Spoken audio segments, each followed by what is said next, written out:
Bonjour, ici Père Dominique, bienvenue à Lumière de la Parole, une initiative de la paroisse Notre-Dame de Foix. Merci d'être là, merci de continuer de partager tout ce que nous faisons, de le commenter.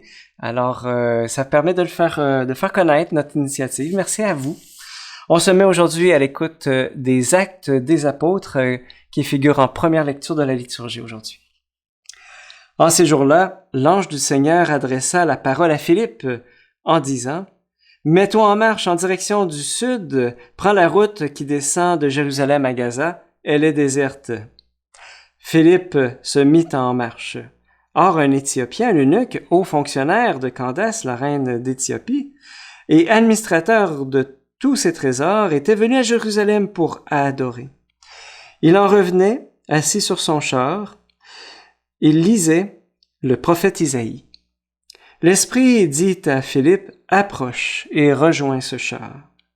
Philippe se mit à courir et il entendit l'homme qui lisait le prophète Isaïe. Alors il lui demanda: comprends-tu ce que tu lis? L'autre lui répondit: comment le pourrais-je s'il n'y a personne pour me guider? Il invita donc Philippe à monter et à s'asseoir à côté de lui.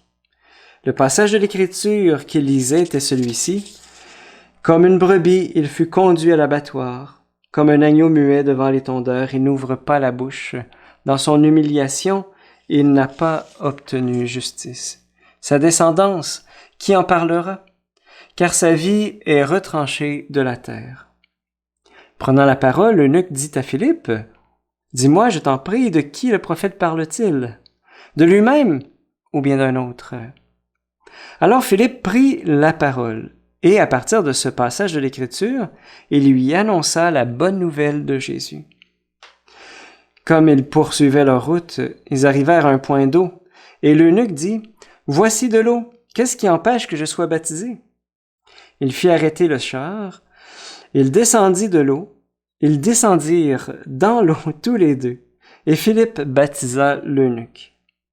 Quand ils furent remontés de l'eau, l'Esprit du Seigneur emporta Philippe. L'eunuque ne le voyait plus, mais il poursuivait sa route, tout joyeux. Philippe se retrouva dans la ville de Ashdod. Il annonçait la bonne nouvelle dans toutes les villes où il passait, jusqu'à son arrivée à Césarée. Parole du Seigneur, nous rendons gloire à Dieu. Moi, j'aime les Actes des Apôtres. Pour moi, c'est vraiment un texte de référence, en fait, pour connaître ce que l'Église est appelée à faire aujourd'hui. Je vous ai dit dans une capsule précédente là, que les Actes des Apôtres, toute la trame des Actes des Apôtres, eh bien, tient dans une phrase: la vie de Jésus se poursuit à travers la vie de ses disciples. Je vous ai donné l'exemple du parallèle qui existe entre le martyre d'Étienne et la passion de Jésus. Eh bien, aujourd'hui, on a un autre parallèle qui est vraiment frappant entre Jésus, qui fait route avec les disciples d'Emmaüs,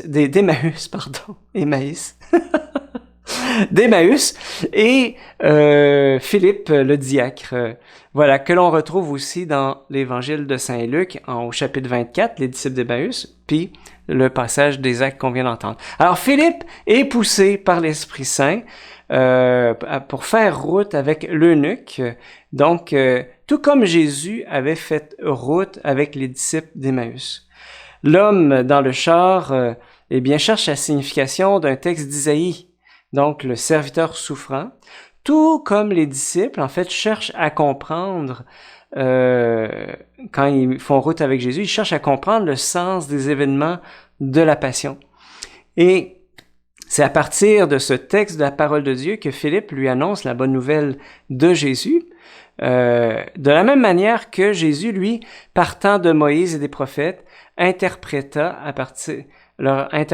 au fond son propre mystère à partir des Écritures. C'est quand il disait: ne fallait-il pas, selon les Écritures, que le Messie souffrit tout cela pour entrer dans sa gloire?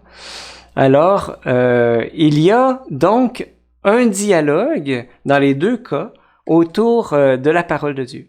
Puis, ce dialogue, dans les deux cas, mène à un sacrement.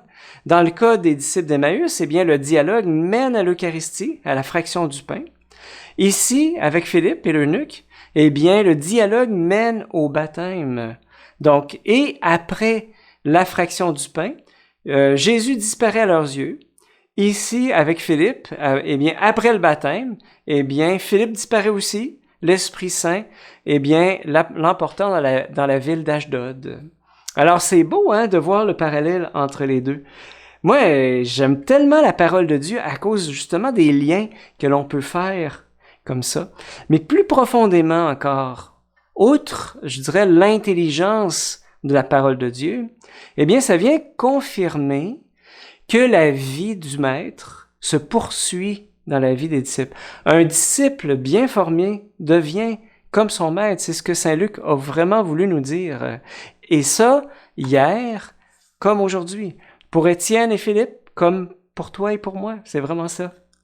Et comme disciples de Jésus, au fond, nous sommes appelés à faire, nous aussi, des disciples de Jésus. C'est-à-dire, comme disciples, on est appelés vraiment, on est envoyés par Jésus pour faire des disciples. Et ça, d'abord en sortant, en allant à la rencontre de l'autre, par l'écoute, le dialogue, la prière éventuellement, la parole de Dieu, et jusqu'à ce qu'un frère ou une sœur, eh bien, en arrive à demander le baptême et puisse accéder aussi à l'Eucharistie, à la fraction du pain. Et évidemment, pour moi, c'est important de dire qu'on n'est pas du tout dans le prosélytisme, c'est-à-dire dans le recrutement à tout prix. On n'a rien à gagner, je dirais, on le fait gratuitement, on a reçu gratuitement, on témoigne gratuitement d'une bonne nouvelle qui donne la vie, c'est-à-dire de connaître Jésus, ça transforme des vies, vraiment. Alors donc, c'est de donner gratuitement ce qu'on a reçu gratuitement. Voilà.